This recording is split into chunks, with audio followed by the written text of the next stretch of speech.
Welcome to Tesla Engineering Academy. In open circuit, the current is infinite, zero, maximum, both A and B.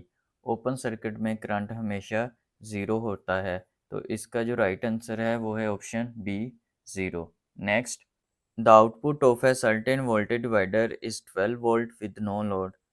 Voltage divider के साथ जब load connect नहीं है तो उसके output voltage कितने हैं? 12 volt. When a load is connected, जब हम उसके आउटपुट पे लोड को कनेक्ट कर दें, द आउटपुट वोल्टेज, तो उसके आउटपुट वोल्टेज कितने होंगे? वोल्टेज डिवाइडर के दो सर्किट शो किए गए हैं. एक सर्किट है नो लोड के साथ और दूसरा सर्किट है लोड के साथ. हम इसको एग्जाम्पल के साथ सोल्व करते हैं. सपोज करते हैं कि हमारे पास वी एस कितना है? Vs is equal to 18 volt, R1 is equal to 10 kilo ohm, R2 is equal to 20 kilo ohm, RL is equal to 5 kilo ohm. V out हमने फाइंड आउट करना है. पहले हम नो लोड के case में V out find out करते हैं. Voltage divider का फार्मूला क्या होता है? V out is equal to R2 over R1 plus R2 multiply by Vs. R2 की वैल्यू क्या है? 20 kilo ohm divided by R1 की वैल्यू क्या है? 10 प्लस 20 मल्टीप्लाई बाय Vs कितना है? 18 वोल्ट. 20 मल्टीप्लाई बाय 18 कितना होगा? 360 डिवाइडेड बाय 30. इसको सोल्व करेंगे तो V आउट किस इक्वल आएगा? V out is equal to 12 volt. No load के केस में V आउट की वैल्यू क्या आई है? 12 वोल्ट. अब हम विद लोड के साथ V आउट की वैल्यू फाइंड आउट करते हैं. V आउट किसके इक्वल होगा? विद लोड के केस में V out is equal to R effective divided by R effective plus R1 multiply by Vs. R effective किसके इक्वल है? R effective is equal to R2 parallel RL. ये किसके equal होगा? R2 multiply by RL divided by R2 plus RL. R2 की value क्या है? 20 multiply by RL की value क्या है? 5 divided by 20 plus 5. 20 multiply by 5 is equal to 100. 20 plus 5 is equal to 25. R effective की वैल्यू क्या आएगी?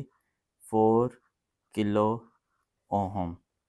वी आउट किसके इक्वल होगा? V out is equal to 4 divided by 4 plus 10 multiply by 18. 18 multiply by 4 is equal to 72. 10 plus 4 is equal to 14. We out की value क्या आएगी? V out is equal to 5.14.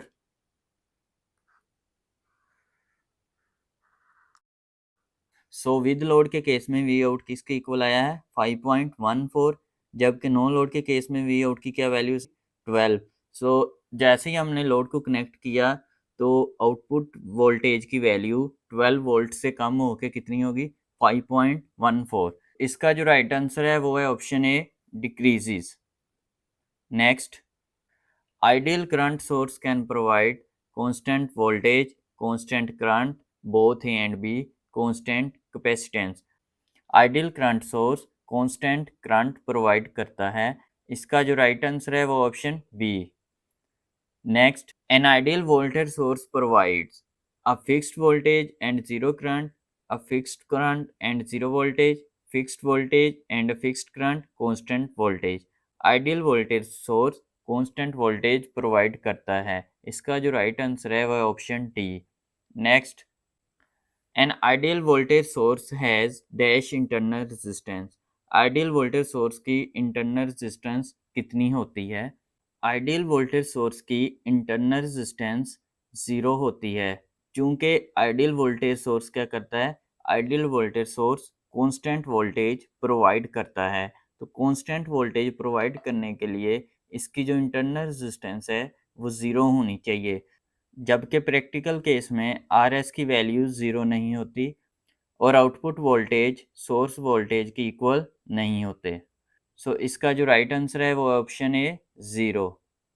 Next, an ideal current source has dash internal resistance. Ideal current source की internal resistance कितनी होती है? क्योंकि ideal current source constant current provide करता है, लिहाजा इसकी इंटरनल रेजिस्टेंस इन्फिनिट होती है। जबकि प्रैक्टिकल केस में इंटरनल रेजिस्टेंस की वैल्यू इन्फिनिट नहीं होती, लिहाजा इसमें से करंट की कुछ ना कुछ वैल्यू पास आउट होती है, जिसकी वजह से आउटपुट करंट सोर्स करंट के इक्वल नहीं होता। सो इसका जो राइट आंसर है वो option B, infinite. Next, a 15 volt source is connected across a 15 ohm resistor। 15 volt का सोर्स 15 ओम रजिस्टर के साथ कनेक्ट है। How much energy is used in 3 minutes. 15 ओम का रजिस्टर 3 मिनट्स में कितनी एनर्जी यूज़ करेगा, ये हमने फाइंड आउट करना है। वी एस की वैल्यू क्या है? V S is equal to 15 volt. R L की वैल्यू क्या है? 15 ओम। टाइम कितना है? 3 मिनट। इसको आवर में कन्वर्ट करें तो ये बन जाएगा 0.05 आवर। एनर्जी हमने फाइंड आउट करनी है। एनर्जी का फार्मूला क्या होता है? Energy is equal to power multiply by time. Power किसके इक्वल है? Power is equal to voltage multiply by current which is equal to V square divided by R. V की value क्या है? 15 square divided by 15। 15 का square किसके equal है? 225 divided by 15 which is equal to 15 watt. Power की value क्या आई? 15 watt. Energy किसके इक्वल हो जाएगी? Energy is equal to 15 multiply by 0.0। Energy is equal to 0.75 watt hour. तो इसका जो राइट आंसर है वो है option B, 0.75 watt hour. An ammeter is connected in dash with the circuit element whose current we wish to measure। ammeter को हमेशा circuit में series में कनेक्ट किया जाता है। सो इसका जो राइट आंसर है वो ऑप्शन है series. Next, when an ammeter is connected in a circuit, it is essential that it has a very low resistance, has a very high resistance, is connected across the supply, is connected across the load। Meter को circuit में हमेशा series में connect किया जाता है, इसलिए metre की internal resistance लो होनी चाहिए। अगर मीटर की इंटरनल रेजिस्टेंस की कुछ वैल्यू होगी तो मीटर की इंटरनल रेजिस्टेंस सर्किट में से गुजरने वाले करंट की वैल्यू को चेंज कर देगी, इसलिए मीटर की इंटरनल रेजिस्टेंस लो होनी चाहिए। इसका जो राइट आंसर है वो option A, has a very low resistance. Next, when a load resistance is removed from the output of a voltage divider circuit, the current drawn from the source। ये हमारे पास एक voltage divider का circuit है और इसके साथ load connect है। अगर हम लोड को रिमूव कर दें तो करंट की वैल्यू क्या होगी? आई कैसे फाइंड आउट करेंगे? I is equal to V S over R one plus R two parallel R L. तो इस तरह से हम आई की वैल्यू फाइंड आउट करेंगे। अब अगर आर एल को रिमूव कर दिया जाए तो आई की वैल्यू पे क्या इफेक्ट आएगा? आई इज इक्वल टू क्या हो जाएगा? I is equal to V S over R one plus R two. R two is greater than R two parallel R L. So total resistance की वैल्यू अब पहले से ज़्यादा होगी। अगर रेजिस्टेंस की वैल्यू ज़्यादा हो गई तो करंट की वैल्यू क्या हो जाएगी? कम हो जाएगी। सो इसका जो राइट आंसर है वो है ऑप्शन ए, डिक्रीजेस।